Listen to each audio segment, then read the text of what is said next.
Welcome back to our channel. I'm the producer, Sawyer, and today we're exploring the benefits of a one-barrel solution for all your shotgun needs. Now, let's talk about Kinetic Energy 1085. He's here to provide some valuable insights on whether or not your shotgun requires a choke or if a refilled barrel is the way to go.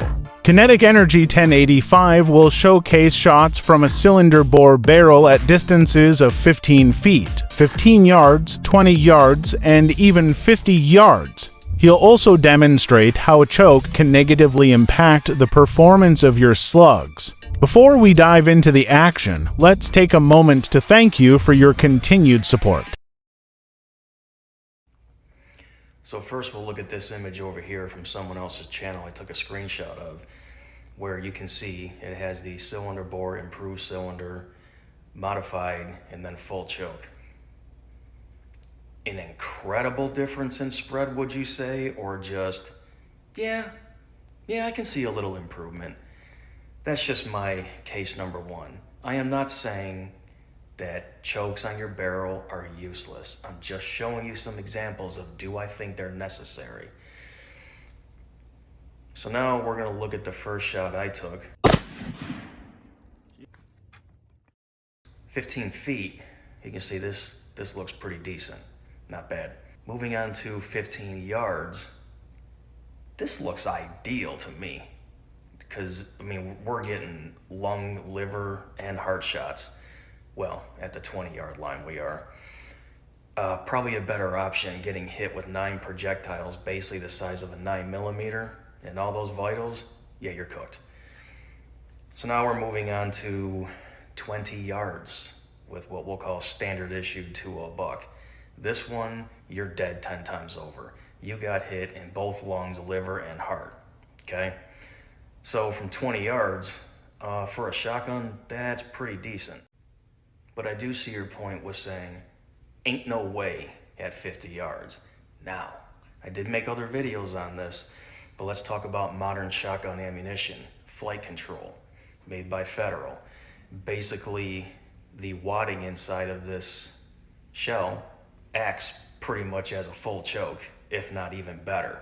So, depending on what shell and ammunition you buy, like this Federal flight control, you can see we are shooting with a 19-inch cylinder bore. All these shots were a 19-inch cylinder bore, especially this one. And at 50 yards, we got 6 on the paper. So just look at it that way. If you have a shotgun, maybe you got yourself a cheap Maverick 88.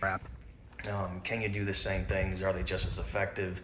I don't see an incredible spread for Buckshot with chokes. Birdshot, yeah, it's going to improve your pattern with those hundreds of millions of little pellets flying out of the sky. But who really focuses on Birdshot? So now let's talk about the slug. As you can see here, it's still accurate. What was I, about 20 yards away shooting this cinder block? It was accurate. I don't have a scope or a sight on it. I hit the cinder block directly out of a cylinder bore barrel and blew it to smithereens. Last thing we'll talk about is choke on a cylinder bore and shooting slugs out of it. You can shoot slugs out of even a full choke barrel. What's happening though is the reason why that slug has those grooves in it is basically for choke, well, yeah, and for the rifling. But basically what it does is it allows the constriction of the choke to not blow your gun sky high, but it's still squeezing some of those lands and grooves, and it's probably going to affect its velocity and accuracy. So you can fire slugs, as you can see, out of a shot barrel. Of course, it's going to be better out of a rifle barrel, but this is why I asked the question, do you really need chokes for buckshot and slugs? My personal opinion is no.